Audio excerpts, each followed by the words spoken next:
Amis internautes, n'oubliez pas de liker, de vous abonner et de cliquer sur la note de notification pour ne rien rater. Chers internautes de Bell TV, bonjour. Ils ont été élus pour porter la voix du peuple à l'Assemblée nationale.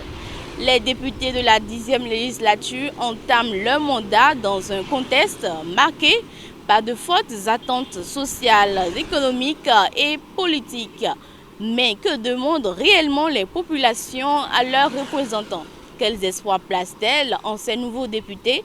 Nous sommes allés à la rencontre des citoyens de Parakou pour recueillir leurs attentes, leurs inquiétudes et leurs propositions. La parole est aux citoyens. Ils sont là pour 7 ans. 7 ans, ça passe vite. C'est une première expérience. D'aucuns peuvent penser que bon, c'est beaucoup plus long par rapport au mandat passé. Mais 7 ans, ça va vite. La 8e et la 9e mandature ont battu des records en matière de quantité de lois. Beaucoup de lois ont été votées au cours de ces deux précédentes mandatures.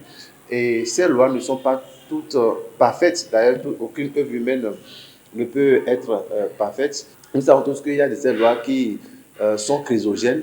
Donc, il revient à la 10e mandature de se rattraper, voilà, à travers la correction de certaines dispositions de certaines lois. Par exemple, la loi sur l'embauche, c'est une loi qui est beaucoup critiquée également. Si ces députés peuvent penser à ça, cela prouverait qu'ils ont à cœur les préoccupations du peuple qu'ils représentent. Et je ne vais pas finir sans parler du code du numérique qui aujourd'hui est un danger pour la presse. Parce que pour écrire, pour parler aujourd'hui, on est obligé de tourner de 7 fois sa langue. Je ne crois pas que ce bureau ne soit pas capable de faire l'affaire, puisque celui qui est à la tête de ce bureau, c'est une personnalité bien connue, qui n'est pas à sa première présence à l'Assemblée nationale. Il fut déjà député, président de la commission des lois, et son parcours politique inspire confiance, puisque c'est un professeur de haut rang, et également c'est un connaisseur du système de rouage politique béninois.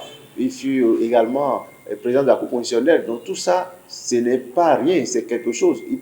Cela doit l'aider à mieux gérer ce Parlement. Il est temps que ces députés-là aussi, il faut créer des emplois, pour faire tout possible pour faire chuter le chômage, la vie moins chère, les loyers, les impôts, ils n'ont qu'à revoir tout ça, la baisse. C'est eux qui doivent faire pour que nous puissions rester et se sentir fiers et heureux chez nous. En tant que député, il faut que chacun d'eux sache d'abord leurs responsabilités.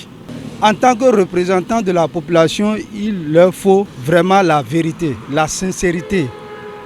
Vous voyez, les Béninois ont tant souffert. C'est-à-dire nous entendons de beaucoup de choses, franchement beaucoup de choses, pour que la souffrance là puisse un peu s'améliorer. On ne peut pas dire que ça va cesser, puisque ça ne peut pas cesser comme ça. Le choix de professeur Diobeno est un bon choix. C'est un choix méritant, parce que c'est un homme de droit. Il s'y connaît. Ce que la population attend de cette 10e législature, c'est de bien légiférer, de voter les lois en faveur de la population et de contrôler l'action du gouvernement. Il représente la population tout entière. Je ne peux que d'abord féliciter ceux-là qui sont élus, ceux-là qui sont appelés à représenter le peuple béninois, à nous représenter à l'Assemblée. Ce que nous attendons d'eux, ce n'est pas grand-chose. Jouer convenablement le rôle qui est le leur à l'Assemblée, à savoir contrôler l'action gouvernementale, proposer des lois, parce que je suis citoyen béninois et je suis journaliste. Il y a le code de l'information, le code du numérique qui porte beaucoup de préjudices, qui mettent la fourchette et le couteau à la gorge des journalistes. Il faudrait qu'il y ait des propositions d'amélioration, qu'on ne vote pas en prenant compte seulement de ses intérêts, qu'on ne vote pas en prenant compte seulement des émotions de l'heure, mais qu'on vote en passant à demain, qu'on se dise que demain, nous-mêmes, nous pouvons nous retrouver à la position de citoyens lambda et non d'élus parlementaires.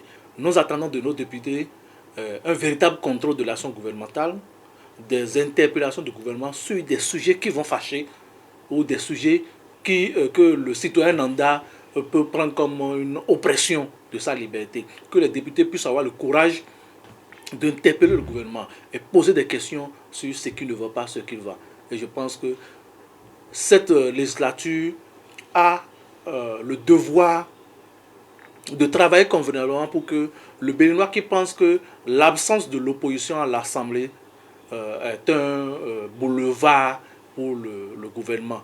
Il faudrait que cette mandature travaille dans ce sens pour qu'on ne pense pas que c'est une assemblée unicolore, donc tout ce qui va passer, qu'il ne soit pas des Béninois, oui. C'est tout ce que le Béninois veut. Que ça soit des députés dignes. Et nous savons que ce sont des hommes et des femmes dignes qui ont à cœur le développement du Bénin et ils vont travailler dans ce sens-là. Des attentes claires, parfois pressantes, souvent légitimes. Les populations veulent des députés proches, à l'écoute et engagés pour l'amélioration de leurs conditions de vie. Reste désormais à savoir comment les élus de la 10e législature comptent traduire ces attentes en actions concrètes à l'Assemblée nationale. La parole est désormais aux députés.